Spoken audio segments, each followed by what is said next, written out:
कृपाशंकरचं अभिनंदन. फार मोठं काम त्यांनी केलं आहे. इतिहास काय सहजपणे लिहिला जात नाही. 1913 ते 2023 या 100 वर्षाचा आढावा कृपाशंकर शर्मा यांनी या पुस्तकाच्या माध्यमातून घेतला. त्यामुळे चित्रपट अभ्यासकांसाठी, चित्रपट रसिकांसाठी हे पुस्तक एक खूप मोठा दस्तऐवज असणार आहे. संरक्षण खात्यात नोकरीला असूनही त्यांनी हा छंद निगुतीने जोपासला आणि निवृत्तीनंतर गुरुदत्त आणि आजचं भारतीय सिनेमावरील पुस्तक याचं लेखन केलं.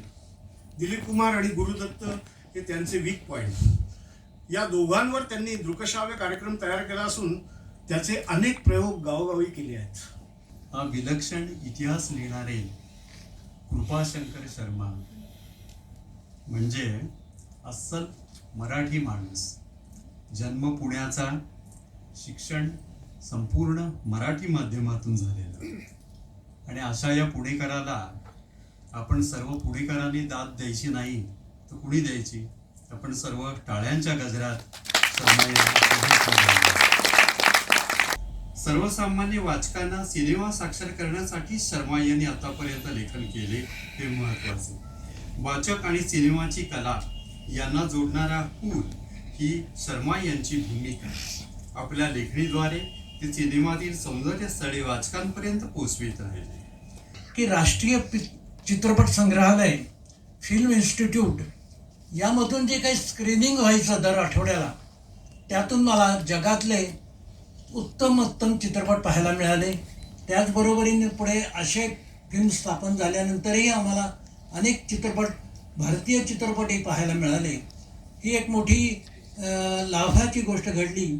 आणि त्या दरम्यान मला अगदी सांगायला आवश्यक अशी गोष्ट अशी की प्राध्यापक सतीश बहादूर ह्यांच्यातर्फे ज्या काही चर्चेमध्ये आम्हाला भाग घेता आलं, त्यातून मी खऱ्या अर्थानं सिनेमा साक्षर झालो हे मला जरूर नमूद करावं असं वाटतं. त्याचप्रमाणे PK नायर साहेब होते, त्यांनी तर मला खूप सहकार्य केलं. मला आश्चर्य वाटेल की 1968 सालापासून मी आर्काईव्हमध्ये जातो आहे आणि आर्काईव्हची स्थापना 64 साली झाली. आणि नायर साहेबांची ही आर्काईव्ह फिल्म इन्स्टिट्यूटच्या गेटमध्ये होती.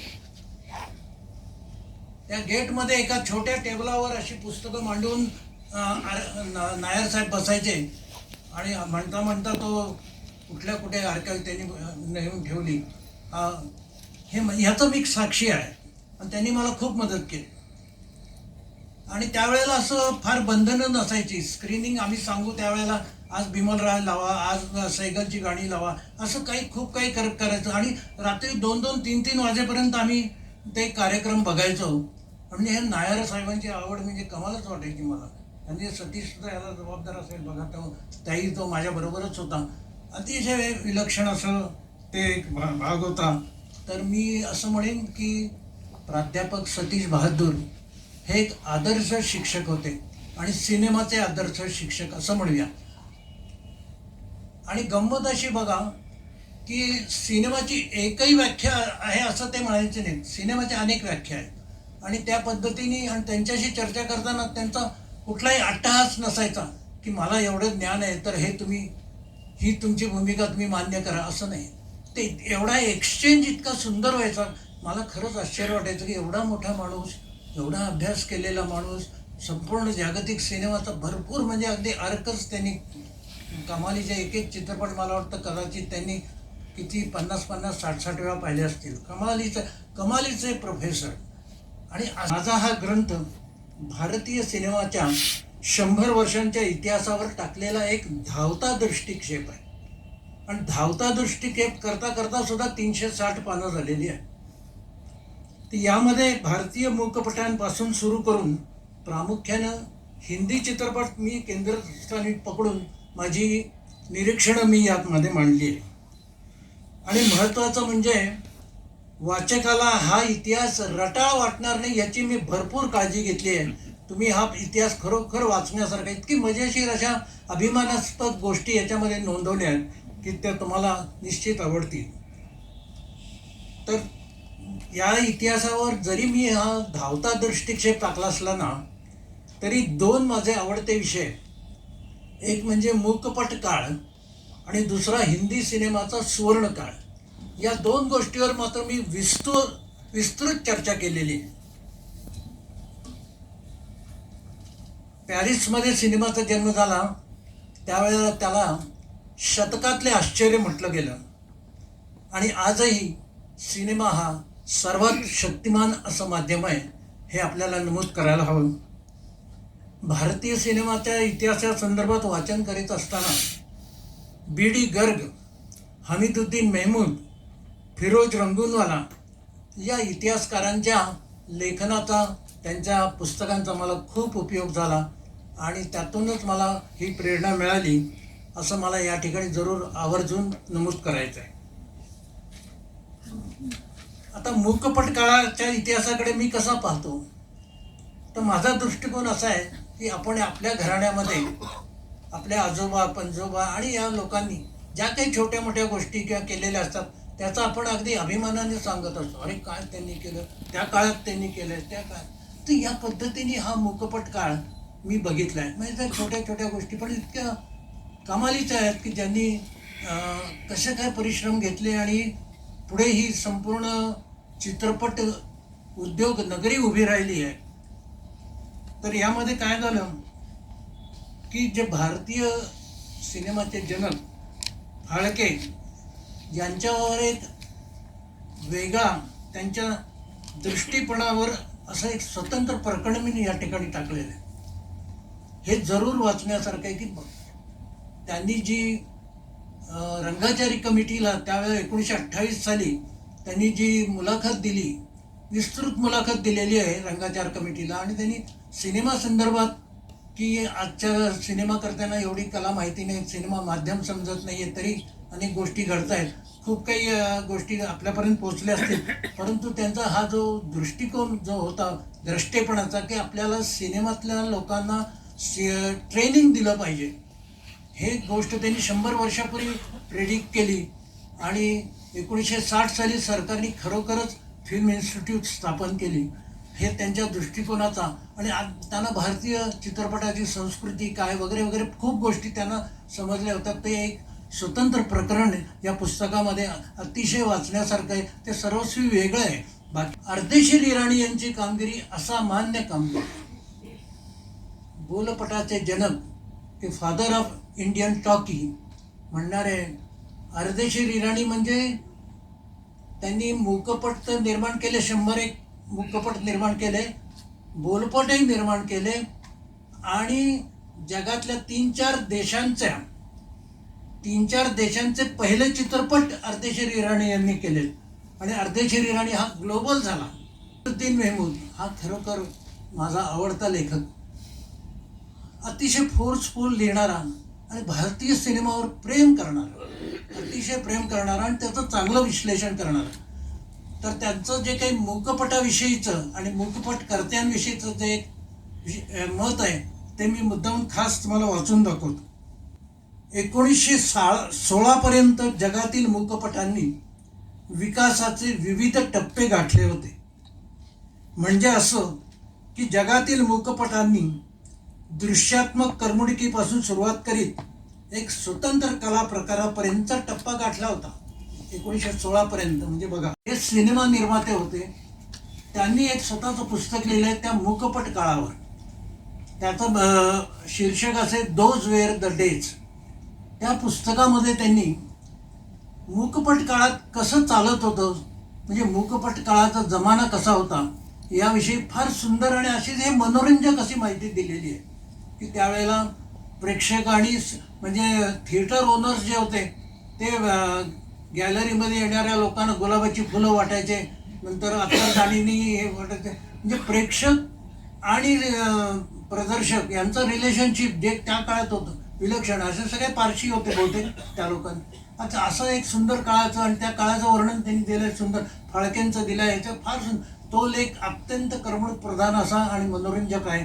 तो मूकपट काळाच्या जोडीने मी मुद्दामून दिले. म्हणूनच मी म्हणतो की मी हा जो इतिहास आहे हा तुम्हाला कुठे रटाळ वाटणारच आहे. प्रत्येक क्षणोक्षणी तुम्हाला आपल्या भारतीयांनी केलेल्या कामाचा अभिमानाचा आणि गौरव वाटेल अशा स्वरूपाची मांडणी आहे आणि फार चिकित्सक असं केलेलं नाही आहे, पण हे घडत गेलेल्या गोष्टी त्यामध्ये मी मांडल्या आहेत. तर माझा आहे सिनेमाचा सुवर्णकाळ. म्हणजे 1931ला चित्रपटात ध्वनी आला. ध्वनी आल्यानंतर बरेचसे प्रश्न निर्माण झाले की त्याला कसा सामावून घ्यायचा. आपल्याकडे तर 3-4 वर्ष लागली सिनेमात साऊंड आणायला, कारण हे सगळे निर्माते घाबरले होते की आता थिएटरमध्ये बदलाव करावा लागणार, रेकॉर्डिंग व्यवस्था करावी लागणार, अनेक अडचणी. 4 वर्षानंतर त्यांना पटलं की आपल्या सिनेमात ध्वनी यायला पाहिजे. ते विशेष सगळे प्रश्न त्यात सुंदरपैकी मांडले. आणि त्यानंतर प्रादेशिक चित्रपट आपल्याकडे आले, पण प्रादेशिक चित्रपट अत्यंत बाल्यावस्थेत होते आणि त्या काळात हिंदी सिनेमा मात्र सगळीकडे पुढे गेला. त्यामुळे 1939 साली पहिला जो उत्कृष्ट चित्रपट आला पुकार चित्रपट सोहराबुद्दीनचा, तिथून हा सुवर्णकाळ सुरू होतो. त्या ठिकाणी म्हणजे आपले कमाल अमरोही वगैरे ही सगळी मंडळी जी पुढे सिनेमामध्ये ज्यांनी भरपूर कॉन्ट्रीब्युशन केलं, अशी सगळी मंडळी त्या पुकारपासून सिनेमासृष्टीला मिळाली, अनेक कलावंत मिळाले. त्याच्यामध्ये सर्वप्रथम हमीदुद्दीन मेहमूद आहे, चिदानंद दासगुप्ता जे सर्वश्रेष्ठ क्रिटिक आहेत ते, पृथ्वी घटक, इक्बाल मसूद, अमरीश मिश्र, जावेद अख्तर, वहिदा रहमान, भास्कर चंदावरकर, डॉक्टर मृदुला दाडे जोशी, स्वप्नील पोरे, इनोक डॅनियल्स आणि अरुणा अंतरकर यांचा मी सहभाग घेतलेला आहे. आणि या लोकांनी खरोखर त्या काळाची इतकी उत्कृष्ट शब्दांकनं केली आहेत, त्यातले थोडेसे आपल्यासमोर मांडल्याशिवाय मला राहवत नाही आहे. पैकी मेहमूद यांनी म्हटलं आहे की हा काळ म्हणजे greatest musical profusion of all times, म्हणजे सर्वकालीन श्रेष्ठ भावनांचा संगीतमय विपुलतेचा काळ, असं त्यांनी त्याचं वर्णन केलेलं आहे. मध्ययुगीन रसायनशास्त्रज्ञांनी निरनिराळे पदार्थ एका मुशीत मिसळून सोनं बनवावं अशी आकांक्षा धरली होती. त्याचप्रमाणे 50 आणि 60च्या दशकातल्या संगीत रसायनशास्त्रज्ञांना खरंच सोनं सापडलं. इतकंच मेलड नाही, काय अतिशय मार्मिक वर्णन नाही. भास्कर चंदावर सारखा विद्वान माणूस या गोष्टीचं परिपुष्टी करतोय. काळातील संगीताविषयी अमरीश मिश्र म्हणतात, सन 1940 ते 1970-75 या काळात भारतात मेलडीच्या नद्या वाहत होत्या आणि झाडांना उत्तम काव्याची फळं लागलेली असायची. प्रत्येक संगीतकार हा चक्रवर्ती सम्राटाहून तसूभरही कमी नव्हता. प्रत्येक स्टुडिओत राजसूय यज्ञ सुरू होता. लता, आशा, गीता, शमशाद, सुमन या पर्या गात होत्या आणि रफी, तलत, मुकेश, किशोर, मन्नाडे, हेमंत कुमार हे साक्षात देवगंधर्व होते. हिंदी सिनेमाच्या गाण्यांनी हा देश एका सूत्रात बांधला. या 4.5-5 मिनिटाच्या गाण्यात मानवी मनाचे कितीतरी विभ्रम, तसेच सुखदुःखाचे, हर्षविमर्शाचे असंख्य प्रसंग, याशिवाय मनाचे नित्य घडणारे व्यापार याचं सुगम दर्शन घडतं आणि ऐकणारा कृतकृत्य होतो. आणि या काळामध्ये हजारो कलावंत, अनेक माणसांनी येतात, कष्ट घेतलेले आहेत आणि त्यातून हा आजचा वटवृक्ष उभा आहे सिनेमाचा. तर एका अर्थाने हा इतिहास म्हणजे मी त्या सर्वांच्या कष्ट घेणाऱ्यांना वाहिलेली एक आदरांजली आहे असं मला म्हणायचं. मी त्या प्रेमाने या सिनेमाकडे बघितलं. सिनेमा हा माझा त्या अर्थाने प्रेमाचा विषय आहे. आणि या सर्व प्रेझेंटेशनला आमच्या प्रकाशक प्रवीण जोशी यांची साथ दिली आहे. ह्याच्यामध्ये कमीत कमी 200 ते 250 फोटोग्राफ्स आहेत आणि त्याच्यावर फोटोशॉपिंग करतात. ते स्वतः आर्टिस्ट असल्यामुळे इतर कुठलाही प्रकाशक सिनेमाचं पुस्तक छापायला तयार असं 4-5 फोटो आले तर तो तिथंच दमून जातो की हे मी काय पुढे जाणार नाही. नुसता रनिंग मॅटर असेल तर मी करेन, पण सिनेमाची पुस्तकं करू शकत नाही.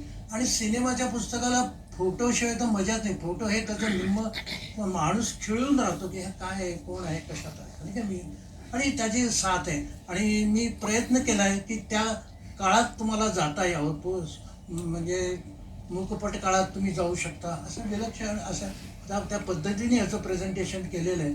आणि हे पुस्तक अधिक रंजकच आहे, तुम्हाला निश्चित आवडेल, कुठेही कंटाळवाणं नाही आहे. पण त्यांनी काय केलं, तो इतिहास असल्यामुळं इतिहासाच्या पुस्तकात ज्याप्रमाणे मुघल काळ, शिवाजी काळ असतो त्याप्रमाणे त्यांनी त्याची दशकांच्या मध्ये विभागणी केल्यामुळं त्याला एक सोपेपणा पण आहे आणि त्याला एक ठाशीव असं त्याचं एक स्वरूप आहे की या काळात त्या 10 वर्षामध्ये काय घडलं.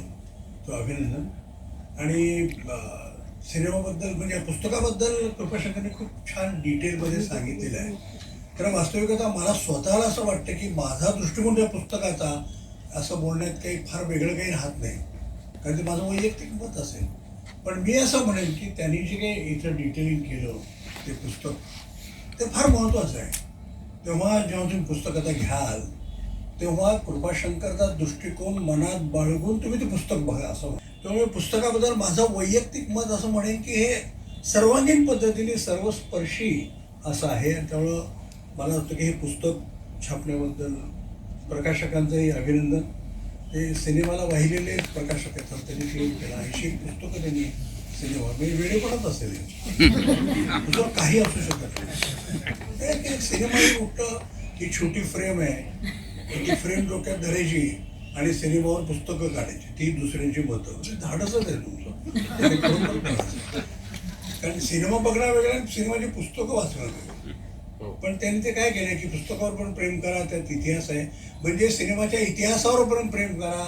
दिलीप कुमार असेल, देवानंद असेल, मधुबाला असेल, तुम्हाला जे आवडतं त्याच्यावर प्रेम करा असं नाही. तर त्यांनी त्याला एक वेगळं महत्त्व दिलं.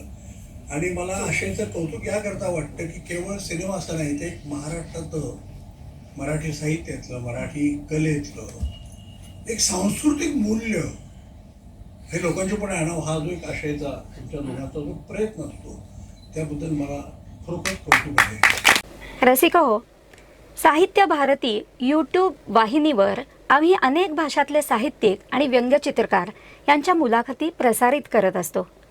आपण अवश्य त्याचा आस्वाद घ्या. आणि हो, ते लाईक, शेअर आणि सबस्क्राईब करायला विसरू नका हां.